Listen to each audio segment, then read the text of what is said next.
everyone, welcome to this week's episode of Rapid Fire Answers, where I answer your questions, hopefully briefly.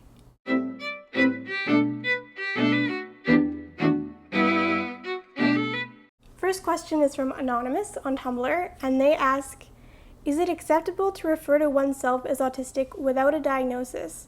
I don't feel okay with not having an assessment and definitely want one, but given that I can't get one right now, I feel like I have a potential way to explain the way I am to some others, but not enough confirmation to use the word.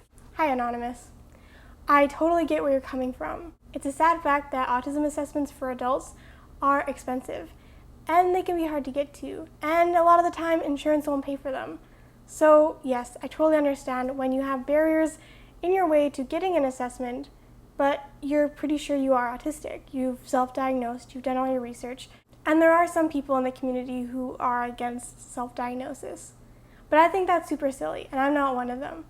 I am all for informed, careful, thoughtful self-diagnosis, because if I hadn't self-diagnosed with sensory processing disorder, I would have never stumbled upon information on autism, and if I would have never self-diagnosed with autism spectrum disorder, I would have never known to pursue an actual official assessment, and so I would not have my professional diagnosis now if a couple years ago I hadn't self-diagnosed from what I was reading on the internet and books from the library.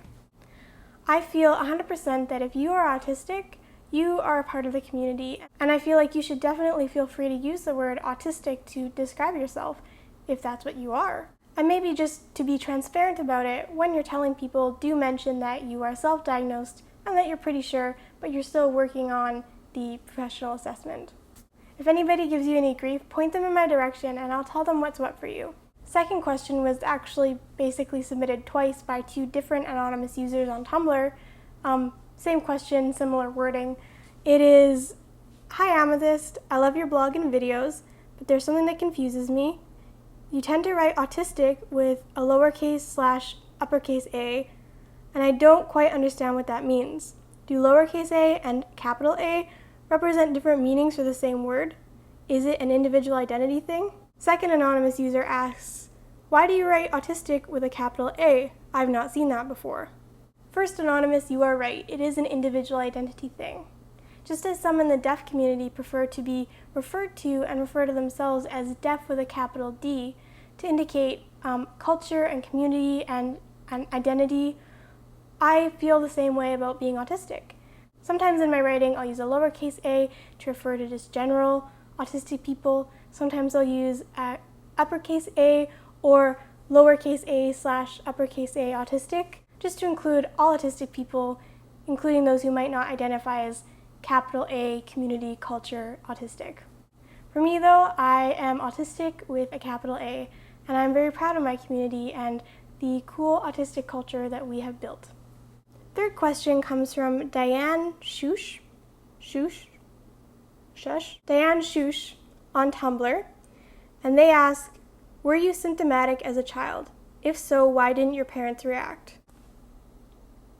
There's a couple assumptions going on here. First, I prefer not to use the term symptomatic to refer to autistic traits and tendencies in childhood, because autism isn't really a disease or an illness that has symptoms. It really is neurological or developmental traits. But yes, I've been autistic my whole life. I've always had these autistic traits and tendencies, and when I ask my mom or we look back together and think about what my teachers were saying about me and what my experiences were like with other kids, it's very obvious that I always had these autistic traits and tendencies, like flapping my hands or special interests or trouble with communication or motor dyspraxia. The second assumption here seems to be inherently that I had two parents, which I didn't. My mom was a single mom, and that my parents would have been non-autistic, but that's not the case either. Part of the reason I went undiagnosed for so long is the fact that I come from a literal autistic family. My mom is autistic. She recently got her professional diagnosis at 42 years old. Go Mom! Proud of you. And my brother, who is a year younger than me, is also autistic. So when I was growing up and my mom was raising me, things that other people would have picked up on right away as being different weren't different for us. We were all autistic. It was our normal. I think for a long time we were kind of under the assumption that the world was weird. So yes, I've always been autistic, at times very obviously so, even though I did try to pass as neurotypical as a child. And my mom noticed that I was different or that I was like her, but she didn't know the word for it, and she didn't know to be looking out for developmental disabilities. She just thought I was very sensitive and quirky and kind of strange. Okay, last question is from Anonymous on Tumblr. They ask, what music are you into, if any?